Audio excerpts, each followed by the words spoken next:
Hello everyone, welcome to my channel. This is me Deepak Joshi. और अब से जो है मैं एमसीक्यूज़ वाली वीडियोस लेके आऊँगा आप लोगों के लिए। तो जिन्होंने जो है ऑर्गेनोमेटालिक्स की वीडियोस देखी है मेरी, उनको इस वीडियो में बहुत ज़्यादा फ़ायदा मिलने वाला है। 10 एमसीक्यूज़ में हर पर डे लेके आऊँगा आप लोगों के लिए। तो अभी तक अगर आपने पढ़ना शुरू नहीं करा है तो पढ़ो, क्योंकि इस बार जो है अगर ऐसे इस तरह के क्वेश्चन से होंगे जैसे मैं यहाँ पे लेके आया हूँ, तो अगर चारों में से एक जो ऑप्शन करेक्ट है वो आपका अगर करेक्ट है तो ही मार्क्स मिलेंगे, वरना सीधा ज़ीरो मिलेंगे। ठीक है। तो अब जो रटना वाला काम है वो ख़त्म हो चुका है, अब समझने वाला खेल चलेगा। तो यहाँ पर आपकी असली नॉलेज अब टेस्ट होगी। ठीक है। तो देखो, शुरू करते हैं। सबसे पहला जो है मैं पार्ट 1 लेके आया हूँ आप लोगों के लिए ऑर्गेनोमेटालिक्स का। जो वीडियोस मैंने अभी कंप्लीट कराई हैं जितना अभी तक, उस पर मैं इनको लेके आया हूँ। तो देखो, सबसे पहला जो क्वेश्चन है वो है कि ज़ीज सॉल्ट क्या होता है, उसका स्ट्रक्चर बताओ। तो मैंने आपको ज़ीज सॉल्ट का स्ट्रक्चर बहुत अच्छे से पढ़ाया हुआ है। तो देखो, ज़ीज सॉल्ट क्या होता है, इसका जो ऑप्शन होगा वो क्या होगा, डी ऑप्शन होगा, K2PtCl3C2H4। देखो, इससे तो हमें कोई मतलब नहीं होता। K2 से तो यहाँ पर वो कुछ भी जोड़ सकता है, हो सकता है वो Na2 दे दे। ठीक है। तो इससे हमें फ़र्क नहीं पड़ता। हमारा जो है इतना पोर्शन हमारे दिमाग में आना चाहिए कि एक प्लैटिनम होता है, 3 Cl होते हैं और दो एक C2H4 मॉलिक्यूल होता है, यानी इथीन मॉलिक्यूल होता है। तो अब इसका स्ट्रक्चर किस तरह से आया था, मैंने आपको बताया था कि जो ये Cl है, इस तरह से ये Pt होता है। थोड़ा यहाँ पे इसको सही से लिखते हैं। ये Cl होता है आपका, ये प्लैटिनम होता है, ये Cl होता है, ये Cl होता है, और यहाँ पे जो है आपका इथाइन डबल बॉन्ड CH2 लगा रहता है इस तरह से। और मैंने आपको बताया था कि ये क्या होता है, एक स्क्वायर प्लेनर होता है। स्क्वायर जानते हो, चतुर्भुज जो होता है जिसे कहते हैं। तो देखो, Cl कोने में होते हैं इसमें, जो प्लैटिनम मेटल है वो सेंटर में होता है, और एक कोने में क्या होता है, CH2। इसी को आप क्या बोलते हैं, C2H4 बोलते हैं। और मैंने ये भी बताया था कि जो ये C2H4 होता है, इस इस स्क्वायर प्लेनर के परपेंडिकुलर होता है, मतलब 90 डिग्री पे होता है। ठीक है। तो ये था इसका स्ट्रक्चर। तो क्या आंसर हो जाएगा इसका, ऑप्शन डी हो जाएगा। और ये HNB 2015 में पूछा हुआ है।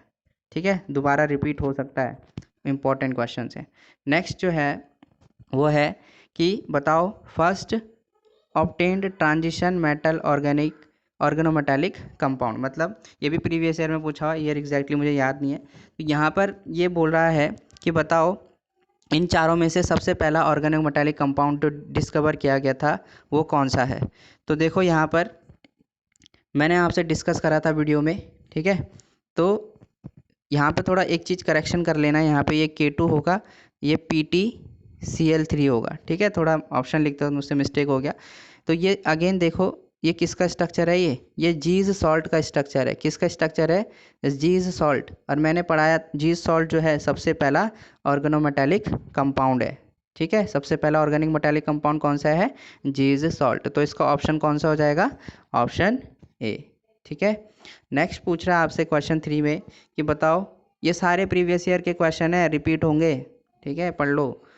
क्वेश्चन 3 है, तो ये क्या बोलता है कि organometallic compounds used in preservation of would. Would यानी लकड़ी को प्रिजर्व, लकड़ी को बचाने में कौन सा, किस किस कंपाउंड का ऑर्गेनोमेटालिक कंपाउंड यूज़ होता है। क्या वो एल्यूमिनियम का होता है, क्या वो लिथियम का होता है, या फिर टिन। तो इसका जो करेक्ट आंसर है वो है टिन। टिन का जो भी ऑर्गेनोमेटालिक कंपाउंड होगा वो हमेशा वुड को प्रोटेक्शन करने में यूज़ होता है। प्रिजर्वेशन मतलब, प्रिजर्वेशन समझते हो, ताकि जो लकड़ी है वो ज़्यादा चले। मिथाइल लिथियम का स्ट्रक्चर बता रखा है। ठीक है, उसकी वीडियो देख लेना। ठीक है। और ये प्रीवियस ईयर क्वेश्चन है, HNB 2014 का क्वेश्चन है। तो इसका आंसर है आपका 6। ठीक है, एक लिथियम एटम जो है 6 एटम से जुड़ता है। ठीक है, समझ के बात, वहाँ पे मैंने डिस्कशन कर रखा है, क्योंकि यहाँ पर स्ट्रक्चर बनाना थोड़ा पॉसिबल नहीं है मेरे लिए। ठीक है, तो ये बात ध्यान रखो। नेक्स्ट जो है बोलता है कि the coordination number of CH3 group in methyl lithium CH3Li। Again इसी से क्वेश्चन रिपीट हुआ 2013 HNB में, ये भी मैंने करा रखा है। तो देखो, जो मिथाइल ग्रुप है ना, मिथाइल ग्रुप का जो कोऑर्डिनेशन नंबर होता है वो होता है 3। ठीक है, क्या होता है, 3 होता है। तो क्योंकि एक मिथाइल ग्रुप जो है तीन तीन एटम से जुड़ा होता है, 3 लिथियम से जुड़ा होता है। एक मिथाइल ग्रुप कितने से जुड़ा होता है, 3 लिथियम से जुड़ा हुआ होता है। ये भी मैंने डिस्कस कर रखा है, जिन्होंने वीडियो नहीं देखी वो देख लेना, और वहाँ से यूट्यूब पे जाना, मेरा चैनल खोलना, वहाँ पे CH3Li का स्ट्रक्चर देखना, अभी रिसेंटली कुछ दिन पहले करा। फिर नेक्स्ट पूछ रहा है क्वेश्चन नंबर 6 कि which of the following is simple organometallic compound. तो देखो सिंपल ऑर्गेनोमेटालिक कंपाउंड क्या होगा, देखो जैसे ये इसको मैं देखूँ, ठीक है, तो ऐसे जैसे ये लेड है ना, तो यहाँ पर भी देखो इस तरफ भी CH3 है और इस तरफ C2H5 है। तो यहाँ पर है क्या कि ये भी कार्बन वाला पार्ट है C2H5, और ये भी क्या है, कार्बन वाला पार्ट है। तो ऐसे ऑर्गेनोमेटालिक कंपाउंड जहाँ पर मेटल के दोनों तरफ लेफ्ट और राइट कार्बन वाले, कार्बन और हाइड्रोजन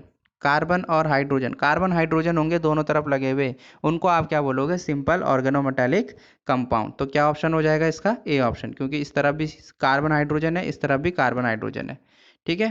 तो और जो बी और सी है ये क्या है, मिक्स है, क्योंकि एक तरफ तो कार्बन हाइड्रोजन वाला लगा हुआ है और एक तरफ क्लोरीन लगा हुआ है, दूसरा लगा हुआ कार्बन हाइड्रोजन नहीं है दूसरी तरफ।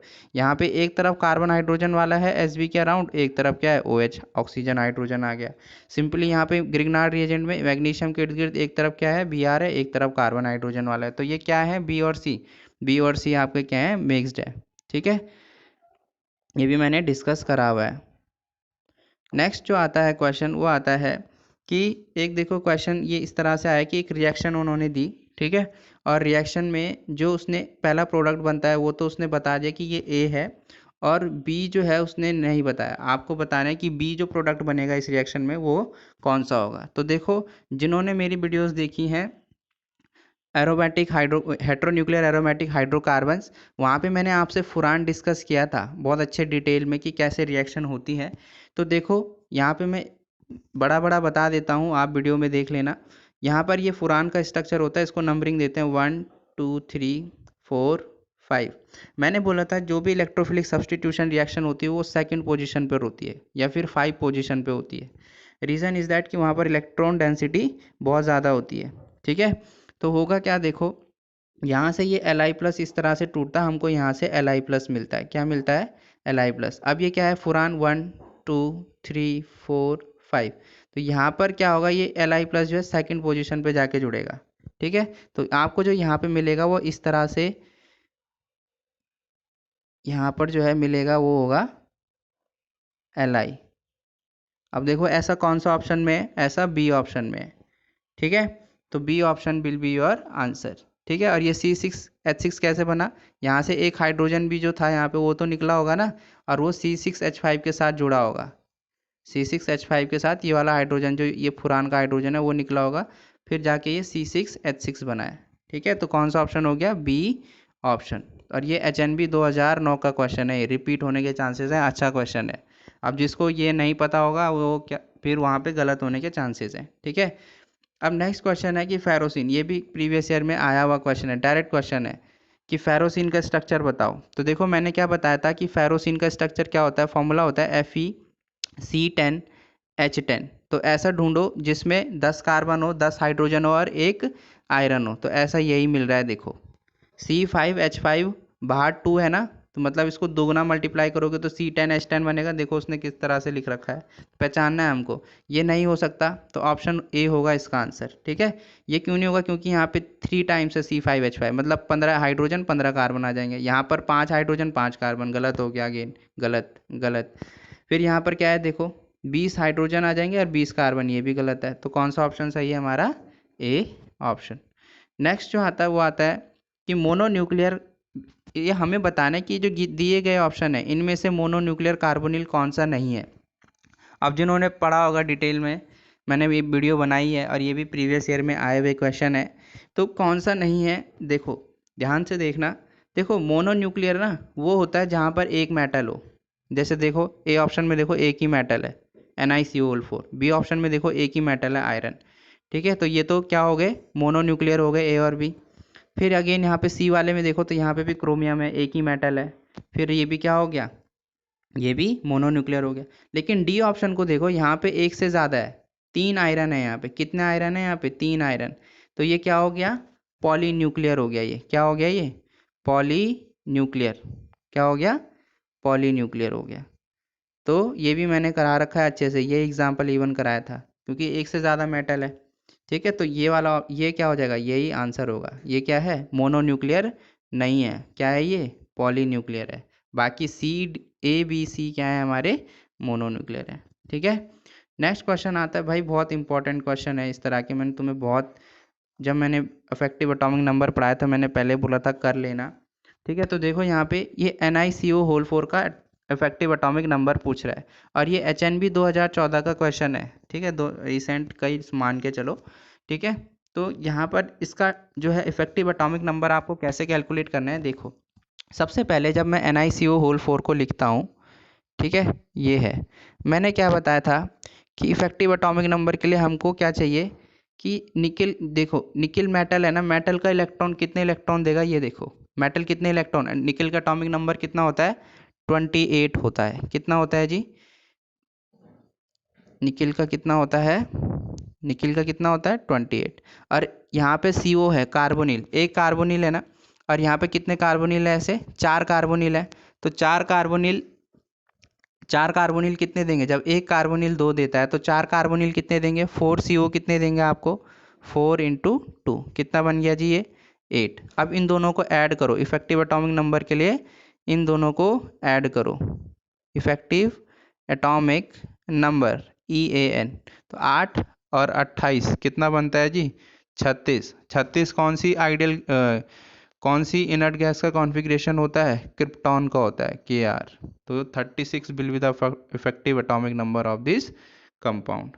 तो बस आज के लिए इतना ही, शेयर करें इस वीडियो को, और भी वीडियोस बहुत सी आने वाली हैं इस चैनल पे, सब्सक्राइब ज़रूर करें मोर अपडेट्स के लिए। Thank you, have a nice day.